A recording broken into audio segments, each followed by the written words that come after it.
Okay, सो YouTube पर हर कोई grow करना चाहता है, पर सिर्फ 10 या 12 सब्सक्राइबर्स वाला नया यूट्यूबर हो या कोई 10 मिलियन वाला पॉपुलर यूट्यूबर ही क्यों ना हो, एक डर सबके मन में होता है, चैनल डेड होने का डर। पर ये जो ग्राफ तुम्हारे सामने है, ये इस सब का सॉल्यूशन है। एक बार तुम इसे सही से समझकर अप्लाई कर लेते हो, आई कैन गारंटी कि तुम्हारा चैनल डेड कभी भी नहीं होगा। और अगर वो ऑलरेडी डेड है तो तुम इस स्ट्रेटेजी को अप्लाई करके उसे बिल्कुल सही भी कर सकते हो। एंड वीडियो के एंड में मैं तुम्हें एक प्रो टिप भी दूंगा जिससे ये करना बहुत आसान हो जाएगा। तो बात करते हैं how to grow your dead channel using my formula, because एक मेथड मैं ऑलरेडी इस वीडियो में बता चुका हूँ।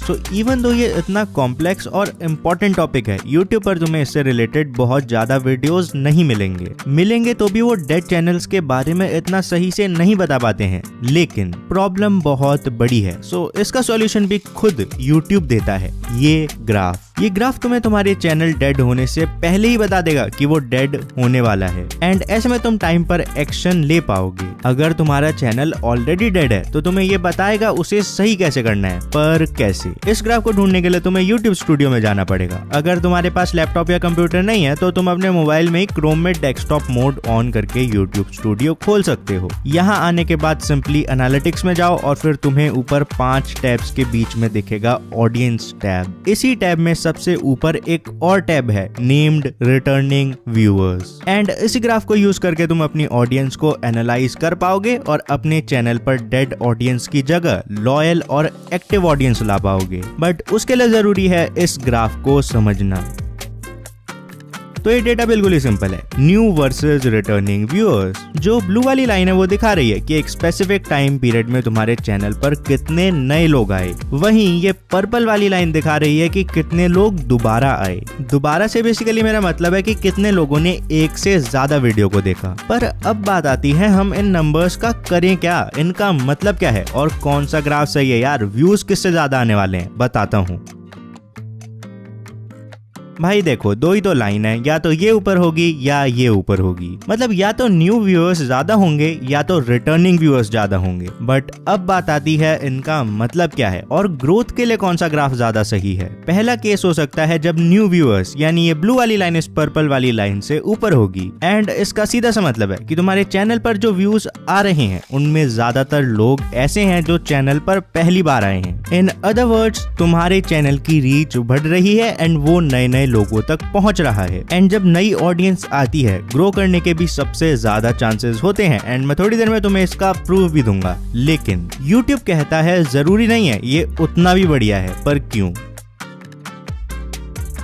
देखो, एक तरफ तो चैनल को ग्रो करने के लिए न्यू व्यूअर्स काफी जरूरी हैं, और कई टाइप के कंटेंट तो होते ही ऐसे हैं जहां न्यू व्यूअर्स ही मेन होते हैं। एग्जांपल के लिए तुम कोई भी ट्यूटोरियल चैनल ले सकते हो, या इवन कई न्यूज चैनल्स पर भी ज्यादातर व्यूज नई ऑडियंस से ही आते हैं। अब अगर उनकी स्ट्रेटेजी ही न्यू व्यूअर्स को टारगेट करना है तो अलग बात है, वरना अगर तुम एक नॉर्मल चैनल हो तो लॉन्ग टर्म में तुम्हें इसका बहुत नुकसान हो सकता है। पर कैसे? इसके लिए तुम्हें जानना होगा न्यू व्यूअर्स मेनली 2 केसेस में आते हैं। 1 के बारे में डिटेल में बात करेंगे, पर 2 है कंटेंट टाइप। जैसे मैंने तुम्हें बताया, ट्यूटोरियल या हाउ टू चैनल्स में मैक्सिमम नए व्यूअर्स आते हैं, एंड यहाँ उन लोगों का एम बस अपनी प्रॉब्लम सॉल्व करना होता है। मान लो किसी को सीखना है हाउ टू ड्रिंक वाटर, तो वो ये वीडियो देखेगा और आगे बढ़ जाएगा। भाई एक बार पानी पीना आ गया तो वो इस चैनल को दोबारा क्यों ही देखेगा? तो ये था रीजन नंबर 2 कि एक तरफ तो नए लोग तुम्हारी वीडियो को डिस्कवर करेंगे, पर इन वीडियोस में रिटर्निंग व्यूअर्स उतने नहीं आ पाते हैं। पर एल्गोरो यूट्यूब पर तो व्यूज से मतलब है ना, हमें क्या मतलब वो नए लोग हैं या पुराने लोग, कोई नुकसान होता है क्या न्यू व्यूअर्स का? हाँ, काफी ज्यादा हो सकता है। पर कैसे?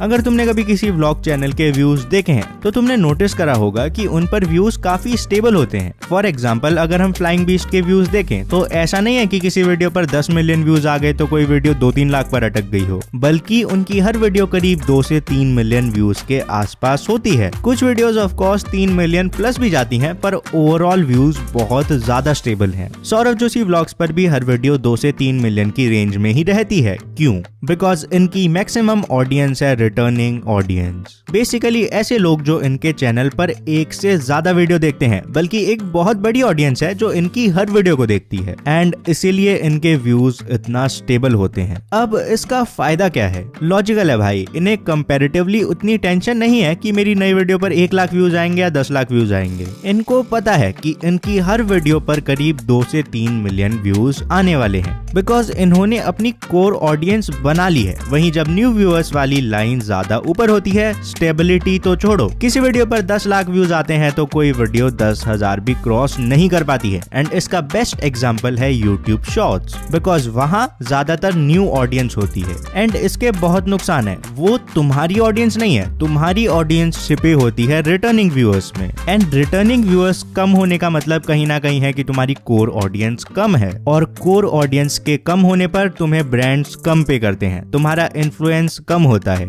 एंड वो व्यूज बस नंबर्स बन के रह जाते हैं, तुम्हारी ऑडियंस नहीं बन पाते। पर अब बात आती है भाई, बिना न्यू ऑडियंस के रिटर्निंग ऑडियंस लाना तो इम्पॉसिबल है, तो भाई हम करे तो करे क्या?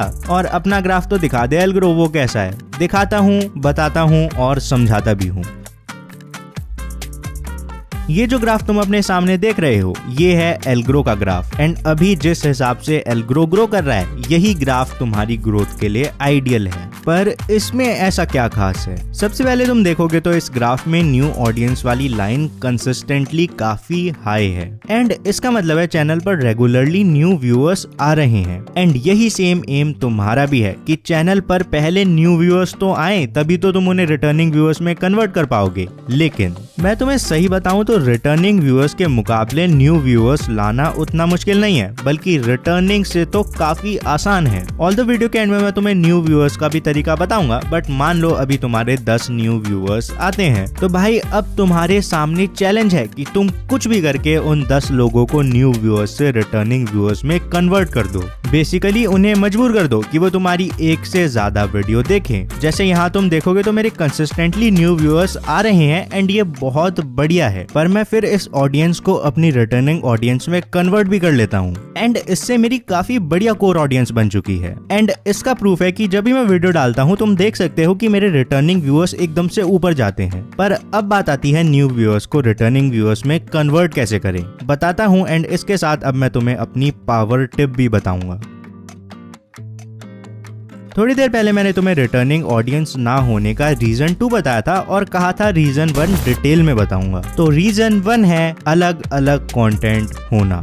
ये बात मैं कई बार कह चुका हूँ और फिर से रिपीट कर रहा हूँ। अगर तुम्हारे चैनल पर तुम कभी म्यूजिक वीडियो डालते हो तो कभी रोस्ट वीडियो, भाई चैनल नहीं चलने वाला है। ऐसे में उन वीडियोस में से एक आध पर तो व्यूज आ जाएंगे, शायद कुछ वीडियोस वायरल भी हो जाएं, बट अगर बाकी वीडियोस सिमिलर नहीं है, वो न्यू ऑडियंस कभी भी रिटर्निंग ऑडियंस नहीं बन पाएगी। तो अब बात आती है उन्हें रिटर्निंग ऑडियंस कैसे बनाएं। YouTube खुद कहता है ट्राई टू मेक सीरीज। जैसे YouTube पर एक चैनल है नेम्ड फिंग एंड वो कॉन्स्पिरेसी टाइप ऑफ कंटेंट के बारे में बात करता है। अब व्हाट ही डिड वाज उसने डार्क वेब के बारे में एक 3 पार्ट की सीरीज बनाई है। अब इससे होगा क्या कि अगर कोई पार्ट 2 देखता है तो चांसेस आर हाई वो पार्ट 1 और पार्ट 3 भी देखेगा। वो पार्ट 3 देखता है तो पार्ट 1 और पार्ट 2 भी देखेगा। हेंस कोई नया व्यूअर्स इन तीनों में से किसी भी वीडियो पर आएगा तो वो बाकी वीडियोस भी देखेगा एंड हेंस रिटर्निंग व्यूअर बन जाएगा। एंड ये था point number 1, make series of content. इससे होगा क्या, न्यू ऑडियंस की जो कोर प्रॉब्लम है, no reason to return to your channel, वो प्रॉब्लम सॉल्व हो जाएगी। पॉइंट नंबर 2 है कंटेंट, टॉपिक और वीडियो फॉर्मेट को थोड़ा बहुत कंसिस्टेंट रखो। नहीं, इसका मतलब ये नहीं है तुम एक्सपेरिमेंट नहीं करोगे, बट थोड़ी कंसिस्टेंसी जरूरी है। जैसे मेरे फॉर्मेट में एक बात बड़ी कंसिस्टेंट है, मैं हर वीडियो के एंड में तुम्हें कुछ तगड़ा जरूर बताता हूँ। जैसे इस वीडियो में अब मैं तुम्हें बताऊंगा मेरी power tip. It's simple. Never make a single piece of content. At least try not to. Basically try करो कि जब भी तुम वीडियोस बनाओ तो एटलीस्ट 2 या 3 वीडियो सिमिलर हो। फॉर एग्जाम्पल मैंने वीडियो बनाई थी about best time to upload your video, तो इसके साथ मैंने पेयर करी एक दूसरी video Why I upload at 7:44 PM। Similarly इन सभी वीडियोस के भी मैंने एक तरीके से ग्रुप्स बना दिए हैं। इससे होगा क्या, कोई एक वीडियो को देखेगा तो चांसेस बढ़ जाएंगे वो उस ग्रुप या पेयर की बाकी वीडियोस को भी देखे, हेंस वो तुम्हारा रिटर्निंग व्यूअर बन जाएगा। लेकिन जब तक नई ऑडियंस नहीं होगी, रिटर्निंग व्यूअर्स कहां से आएंगे भाई? अब नई ऑडियंस लाना चाहते हो चाहते हो तो लेफ्ट वाली वीडियो देख लो, वरना डेड चैनल के बारे में और इन्फॉर्मेशन चाहिए तो ये राइट वाली प्लेलिस्ट जरूर देखो।